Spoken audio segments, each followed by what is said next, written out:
Into it. AR-15s are generally, when you fire them suppressed, they're generally overgassed. Okay, this is a piston system. So you fire, the piston pushes, well, it's pushing with more force on the buffer and the spring, and it's basically slamming it. If you're firing on full auto, the cyclic rate becomes a lot higher, and it wears out your bolt carrier and your internal parts. One way to basically tame this is to use a heavier buffer and a heavier spring, but that is considered a band-aid fix.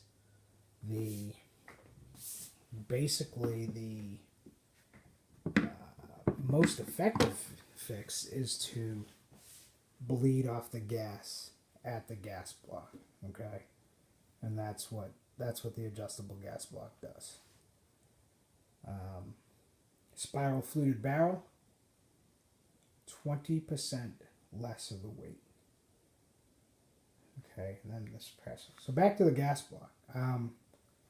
What I've found firing this right now is that my bolt carrier group is basically as clean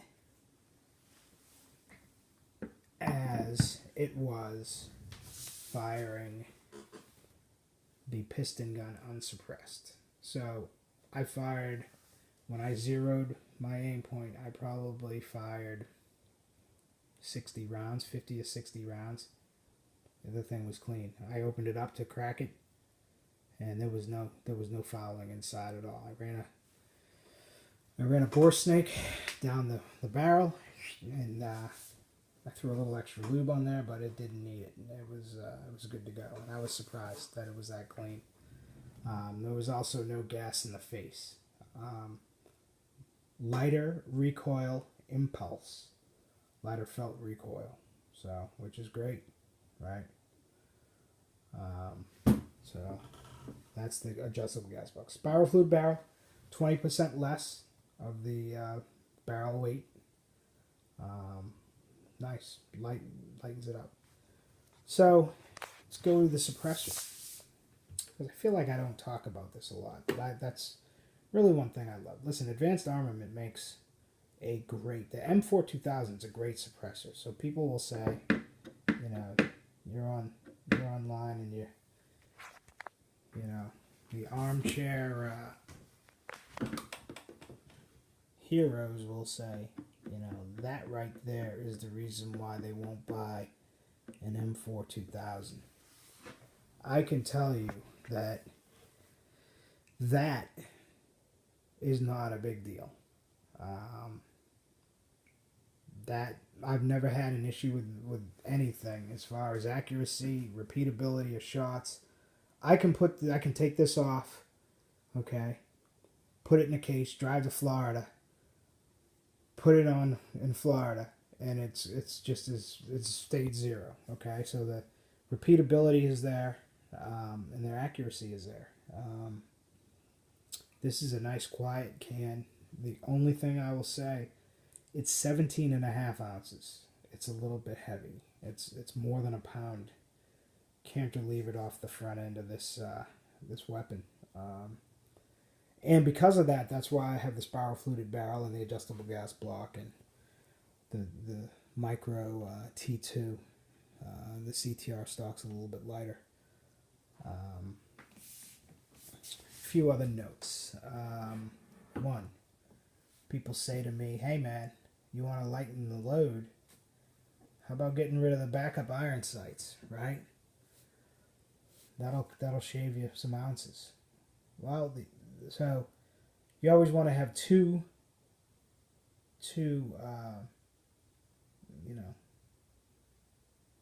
points of failure, right? So this fails. What's my backup? Well, the prevailing wisdom is your backup is the visible green laser. I'm saying no. The backup is not my visible green laser. And because of that, the reason for that is having shot that in Florida in the sun with my laser on high and being like, man, I cannot see shit. I can't find that laser at 50 yards to save myself. So if I have to, under stressful situations, defend my family from a shooter at 50 yards away, I'm screwed. If the aim point's very reliable, but in the case that this thing no longer works, this is not an acceptable daytime backup laser to me. Okay, and that's why I keep these on. But all in all, I really love this thing. With the magnifier on, it's nice and balanced. It is very much significantly lighter than it was in the older iterations. It's fun to shoot. It's a daytime, nighttime, medium range, short range gun, rifle. I like the 70 grain TSX bullets, but I'm going to be working on some trying some other things. Hopefully in October I'll be able to do another hunt. But that's all I got for now, YouTube. Let me know what you think.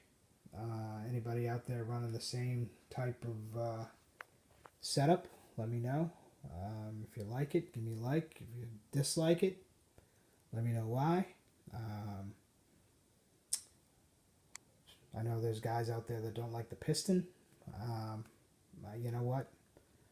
I'm a piston fan. I'm not.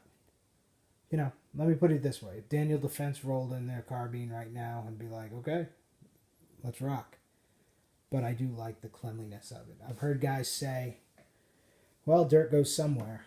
Well, yeah, it does, but it's the gas block. It's going out the front of the gas block. It's not going into my internals.